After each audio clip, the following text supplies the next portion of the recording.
अपनी आई देवी अहिल्या के पैरों पे गिर के गिड़गिड़ा के माफी मांगेगा मालेराव। नमस्कार दोस्तों, स्वागत है आपका आपके अपने चैनल हंग्री स्पिरिट्स में। हंग्री स्पिरिट्स देख रहे सारे दर्शकों का मैं अंजू शर्मा दिल से स्वागत करती हूँ। अब जो सीना तान के चल रहा है मालेराव, अपनी आई की बेइज्जती पे बेइज्जती करता जा रहा है मालेराव, मगर उसको ये नहीं पता कि उसकी आई देवी अहिल्या कितनी अनुभवी है, किस तरह से वो मालेराव की गलतियों को माफ करती जा रही है। मगर अब जो गलती मालेराव ने की है उसको वो माफ नहीं करने वाली है दोस्तों। मगर उस गलती का फायदा उठाने वालों को फायदा भी नहीं उठाने देंगी देवी अहिल्या।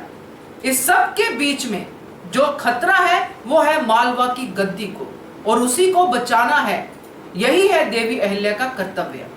देश धर्म ये सब जो देवी अहिल्या अब तक करती आई हैं आगे भी करेंगी। तो मालेराव क्यों माफी मांगेगा? क्योंकि आपने सबने देखा, हमने देखा कि मालेराव तो तन के चल रहा है। मालेराव को तो लगता है कि मैं इतना बड़ा हूं कि मेरे आगे सब लोग झुकेंगे, मुझे झुकने की जरूरत क्या है। तो इसी वीडियो में आपको बताती हूं कि क्यों झुकना पड़ सकता है मालेराव को। चलिए चर्चा करते हैं। पहले वही निवेदन, जिन्होंने अभी तक चैनल को सब्सक्राइब नहीं किया है कृपया कर लीजिए। साथ में दोस्तों बेल आइकॉन दबाइएगा ताकि आपको हमारे वीडियोस के नोटिफिकेशन मिलते रहें। मालेराव ने जिस जल परियोजना को इतने हल्के में लिया है दोस्तों, अब वही अहम मुद्दा बन गया है पूरे के पूरे मालवा का। यह जल परियोजना हल्की थी ही नहीं, क्योंकि ये जन जन से जुड़ी हुई है। अब किसानों ने आत्महत्या करनी शुरू कर दी है। जब ये आत्महत्याएं शुरू हुई थी तब मालेराव दौरे पे थे, यानी कि अपनी अय्याशी के दौरे पे। और ये बात सिर्फ मालेराव और उनके चमचे जानते हैं। ये बात महल में, वाड़े में किसी को नहीं पता है।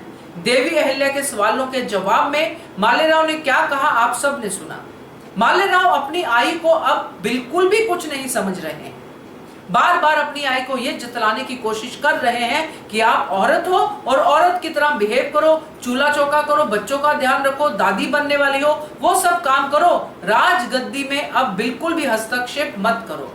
मगर मालेराव ये भूल गए हैं कि ये वही देवी अहिल्या है जिसने सबको ये बता दिया है कि उनसे ज्यादा देश धर्म कोई नहीं जानता।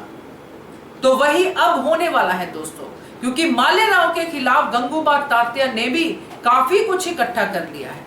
गंगूबा तात्या जो मालवा की भलाई का दम भरते हैं, उन्होंने अब ये जो षड्यंत्र रचा है, जो कि सही भी है, मगर उनके लिए षड्यंत्र है क्योंकि उनको कुछ वजह चाहिए थी मालेराव को हटाने के लिए, और वो वजह उनको मिल गई है, जल परियोजना। इसलिए उन्होंने अपने जो गुप्तचर हैं उनको कहा, एक तो जल परियोजना का जो केंद्र है, जहां जहां पे भी ये कठिनाई हो रही है, किसान मर रहे हैं, उसका पता कीजिए, और मालेराव के दौरे का भी पता कीजिए कि कहां कहां गए थे मालेराव। क्लियर है पिक्चर बिल्कुल दोस्तों कि अब मालेराव के ऊपर खतरा मंडरा रहा है, गद्दी के ऊपर खतरा मंडरा रहा है, और उस गद्दी को बचाने वाली है देवी अहिल्या। तो देवी अहिल्या ने आज ही की कड़ी में जो कहा है कि मैं अपनी सूबेदारी को बेच दूंगी, मगर ये जल परियोजना निर्धारित समय पे ही शुरू होगी। तो गंगूबा तात्या का क्या है कि जल परियोजना शुरू नहीं होगी, किसान मर रहे हैं, तो इससे बड़ा सबूत किसी को भी गद्दी से हटाने के लिए काफी है। यानी कि जो राजा अपनी प्रजा की रक्षा ही नहीं कर सकता, उनकी समस्याएं ही नहीं दूर कर सकता, तो वो काहे का राजा? ऐसा राजा तो हमें नहीं चाहिए। ये गंगूबा तात्या का तर्क होगा दोस्तों। और गंगूबा तात्या इसी तर्क से पहले भी गए थे मालेराव के पास, मगर मालेराव ने तब गंगूबा तात्या की भी बेइज्जती कर दी थी। अब वो बेइज्जती कहां भूले हैं गंगूबा तात्या? उस बेइज्जती का भी बदला है, और मालवा की जो भलाई का जो उनको जुनून जो बताते हैं वो है, वो सब चीजें मिला के ये केंद्रित पॉइंट बनता है कि वो मालेराव की गद्दी को छीन लेंगे। अब है देवी अहिल्या। देवी अहिल्या जो अपने पुत्र को जानती है, उनको पता है कि मालेराव कितने पानी में क्या कर सकता है। इसलिए जब ये सब चीजें होंगी, जो जल परियोजना है अपने समय पे शुरू होगी, और जब ये बात आएगी दरबार में कि जल परियोजना तो समय पे शुरू भी हो चुकी है, और देवी अहिल्या ये क्रेडिट मालेराव को देंगी, क्योंकि मालेराव माफी मांगेगा अपनी आई से, क्योंकि यहां पे मालेराव के ऊपर किसानों की हत्या का भी आरोप हो सकता है दोस्तों। क्योंकि समय पे चीजों को ना संभालना, जल परियोजना को समय पे शुरू ना करवाना, ये सब दोषों का पूरा कच्चा चिट्ठा लेके गंगूबा तात्या दरबार में होंगे। और तब मालेराव की गद्दी को बचाने वाली सिर्फ और सिर्फ देवी अहिल्या होंगी, क्योंकि देवी अहिल्या भी नहीं चाहेंगी कि जो गंगूबा तात्या कूटनीति का इस्तेमाल करके मुझे गद्दी से उतरवा सकते हैं, जिसने हमेशा देश की रक्षा की बात की है, उसकी भावनाओं को नहीं समझ के मुझे गद्दी से उतार सकते हैं, तो मेरे बेटे का तो बुरा ही हाल करेंगे। और अब मेरे बेटे की रक्षा मुझे करनी है, इस गद्दी की रक्षा मुझे करनी है, क्योंकि अगर गद्दी होलकर वाड़े में ही रहेगी, होलकर खानदान में ही रहेगी, तो गद्दी की रक्षा करना मेरे लिए आसान होगा। और यही तो वादा किया था देवी अहिल्या ने अपने गुरु मल्हार सरकार से।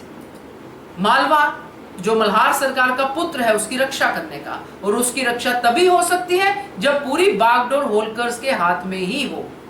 तो दोस्तों, ये पूरी चीज जब मालवा की पूरी जो भी मैंने अभी आपको बताया है, मालेराव को भी समझ में आएगी, तो मालेराव अपनी जान की, अपनी गद्दी की रक्षा के लिए भीख मांगेंगे देवी अहिल्या से कि मुझे बचा लो आई, अब मेरे पास कोई चारा नहीं है। ऐसा होना चाहिए, यही होना चाहिए, क्योंकि इसके अलावा और कुछ अभी इस कड़ी को देखने के बाद समझ में नहीं आ रहा है, क्योंकि मालवा की रक्षा जरूरी है और मालेराव की हेंकड़ी टूटना बहुत जरूरी है। देश से बड़ा राजा भी नहीं होता है। तो ये बात मालेराव को इसी तरह से समझाई जा सकती है, और मैं उम्मीद करती हूं कि ऐसे ही आगे हमें देखने को मिले।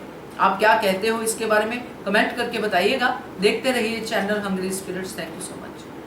Subscribe to our channel by clicking the subscribe button.